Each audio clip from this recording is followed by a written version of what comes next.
Welkom by die Sepcast, die tuiste van die nommer 1 netwerk vir jou lewe. Dis waar ons stadiger dink, dieper kyk en ontdek hoe Jesus nie net toegewerk het nie, maar nou werk. Daar sekere dinge wat Jesus gesê het wat ons bewonder. Moenie bekommerd wees oor môre nie.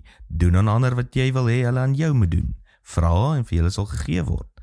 Ons sit hierdie verse op koffiebekers, muurversierings en sosiale media plasings. Maar daar is ander uitsprake van Jesus wat ons veel minder graag raam. Een daarvan vind ons in Matteus 5. Julle het gehoor dat daar gesê is, jy moet jou naaste lief hê en jou vyand haat. Maar ek sê vir julle, julle moet julle vyande lief hê en bid vir die wat julle vervolg. Nou as ons eerlik is, klink dit amper onrealisties. Ons verstaan hoe om ons familie lief te hê. Ons verstaan hoe om ons vriende lief te hê. Ons verstaan selfs hoe om mense lief te hê wat anders as ons dink. Maar vyande? Mense wat ons seer gemaak het, mense wat ons verraai het, mense wat alles verteenwoordig waarmee ons nie saamstem nie?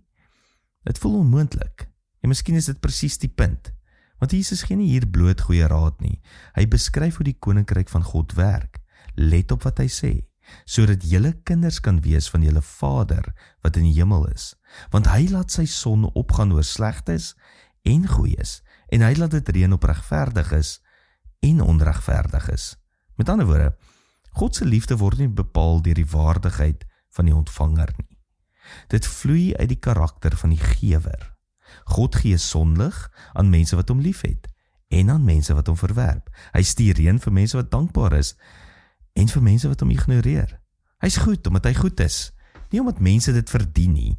En Jesus sê, dis hoe my disippels moet leef. Hierdie is waarskynlik die mees revolusionêre idee wat ooit uitgespreek is. Die wêreld werk op wederkerigheid. Jy behandel my goed, dan behandel ek jou goed. Jy respekteer my, dan respekteer ek jou. Jy staan aan my kant, dan staan ek aan jou kant. Maar Jesus breek daardie patroon oop.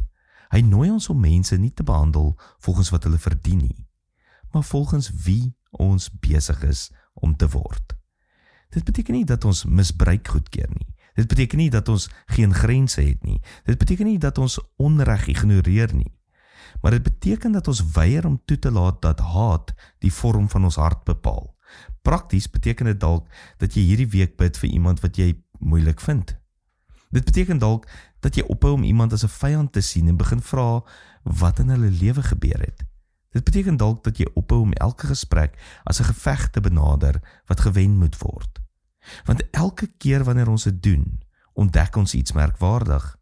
Die persoon verander dalk nie onmiddellik nie, maar ons verander. Nou hier by SA Gemeente glo ons is die nommer 1 netwerk vir jou lewe. Omdat ons glo, Jesus vorm 'n gemeenskap waar mense leer om anders te leef as die wêreld rondom hulle. Nie deur harder te skree nie, nie deur groter mure te bou nie, maar deur die karakter van die koning te weerspieël. Want uiteindelik is die vraag nie hoe ons vriende behandel nie. Byna almal kan dit doen. Die vraag is hoe ons mense behandel wat niks vir ons kan teruggee nie. Hoe ons mense behandel wat ons teleurgestel het. Hoe ons mense behandel wat ons nooit sou kies om lief te hê nie. En dit is waar die wêreld ophou. Maar dit is presies waar die weg van Jesus begin.